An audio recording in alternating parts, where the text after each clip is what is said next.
Alors, je vais passer en plein écran. Voilà. Donc, le principe de la boucle while est très simple.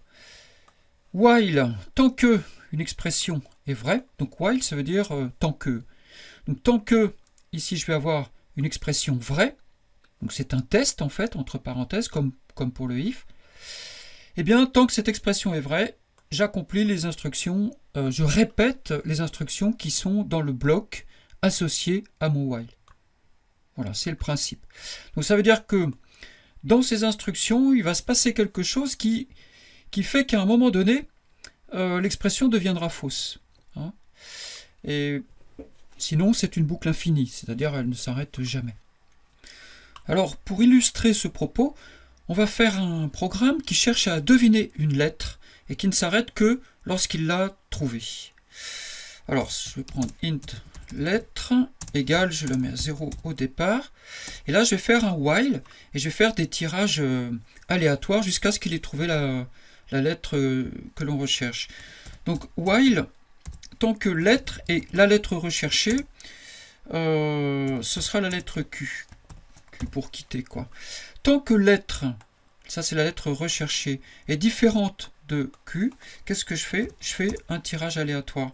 Donc je fais lettre égale rand modulo 26, 26 lettres dans l'alphabet, plus grand A, enfin A majuscule, on va se cantonner aux majuscules. Voilà, donc là ça nous donne une lettre majuscule.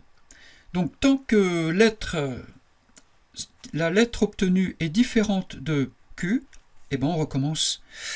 Alors printf, je vais l'afficher pour voir combien de tirages auront été nécessaires. %C.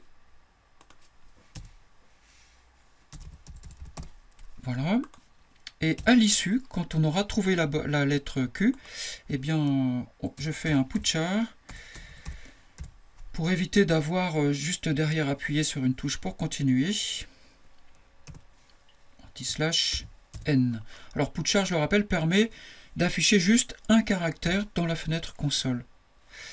Voilà, donc il manque quelque chose parce que là, le générateur de nombres aléatoires n'est pas initialisé, donc on aura toujours les mêmes résultats. Hein. Donc pour éviter ce problème, on va rajouter srand time nul ici, ce qui nécessite d'inclure aussi la bibliothèque time.h. include time.h. Voilà. Maintenant, on peut tester pour voir. Voilà. Alors là, il a fallu un grand nombre d'essais pour obtenir effectivement la lettre Q. Je le relance pour... là, beaucoup moins. Là, c'est raisonnable. Encore un coup. Et voilà. Donc voilà une illustration de la boucle while. Alors ce qu'il faut remarquer, c'est que sa caractéristique, c'est qu'éventuellement, on n'entrera pas dans la boucle.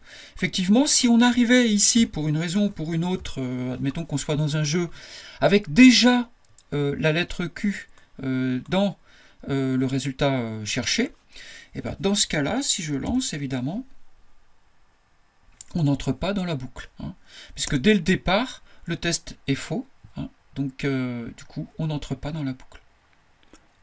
La maîtrise des boucles permet de réaliser des programmes de plus en plus intéressants. En voici quelques-uns que je vous propose de regarder. Bon, il y en a beaucoup. Il y a pas mal d'explications, parce qu'il y a quelques-uns qui nécessitent des explications. Alors, au départ, je vous propose des choses très simples. Donc, par exemple, faire un programme qui affiche pour chaque valeur de la table ASCII, donc c'est-à-dire de 0 à 255, le signe ou la lettre correspondant. Bon, ça peut faire une petite révision pour comprendre l'énoncé sur les questions de ASCII, de char, etc. C'est pas forcément passionnant. Maintenant, ça, c'est vraiment pour se familiariser en particulier avec les boucles for, que vous allez voir un petit peu plus tard. Donc je ne vous conseille pas forcément maintenant. Ici, c'est pareil, en fait. Bon, on peut le faire aussi avec un while, mais il y a plus indiqué que ça pour le while. Donc ça, c'est des programmes vraiment pour étudier, pour rentrer dans la logique de chacune des boucles. Donc là, vous avez un exercice à faire de tête, en fait. Hein. Vous répondez que font chacune de ces séquences avec les valeurs qu'on donne ici. Alors, ça, l'exercice 9, ça devient vraiment marrant. Donc, il s'agit de simuler une course d'escargot ou de voiture, comme vous préférez. Alors, vous les faites partir d'un côté, vous les faites arriver de l'autre côté de la console, et vous allez avoir besoin de 2 fonctions, parce que ça devient un peu graphique, c'est vraiment un début du graphisme. Vous allez avoir besoin de la fonction goToXY, c'est une fonction que vous allez devoir réécrire, qui permet de déplacer le curseur en écriture n'importe où dans la fenêtre console.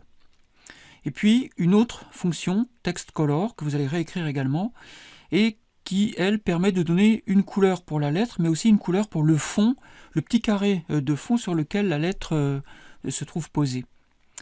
Alors voilà, donc je donne des explications pour comprendre ces 2 fonctions, et je vous donne aussi les 2 fonctions, que vous pouvez recopier à la limite telle quelle et intégrer dans votre code. Hein. Voilà, alors ça c'est sympa, enfin moi je trouve ça marrant. Il faut savoir qu'avec simplement ces 2 fonctions, il nous manque encore quelque chose, c'est une boucle d'événements. Donc il nous en manque encore la fonction getch et la fonction kbit. Mais donc avec ça, on peut faire pratiquement tous les jeux consoles, les jeux d'arcade, en fait, Space Invader et compagnie, on peut les faire en fait en console relativement facilement. Ça tourne pas mal, c'est amusant. Alors ensuite, voilà d'autres problématiques, notamment celui-là. Dichotomie, c'est classique, hein, c'est le nombre généré aléatoirement par la machine et que l'utilisateur doit découvrir. Hein. Là, c'est un générateur de mots imaginaires à fabriquer. Et celui-ci, qui est vraiment un classique, qu'on pose éventuellement aussi en entretien d'embauche, hein, c'est arrivé, pour mesurer un peu le niveau d'algorithmique de quelqu'un qui se présente. Donc voilà, ça peut être intéressant de les faire, tout cela. Et celui-là, qui n'est pas facile, donc il s'agit de tracer, d'organiser ces tracés-là, avec les fonctions où là, pour le coup, on peut le faire avec des printf ou des putchar, tout simplement. Voilà. Donc celui-ci, là, c'est convertir des entiers naturels en chiffres romains. Hein. Voilà, donc là, ça devient vraiment intéressant, éventuellement même difficile. Il y a besoin de réflexion pour pouvoir les résoudre. On ne peut pas faire ça comme ça, les mains dans les poches. Ça m'étonnerait. Peut-être, mais pas moi en tout cas.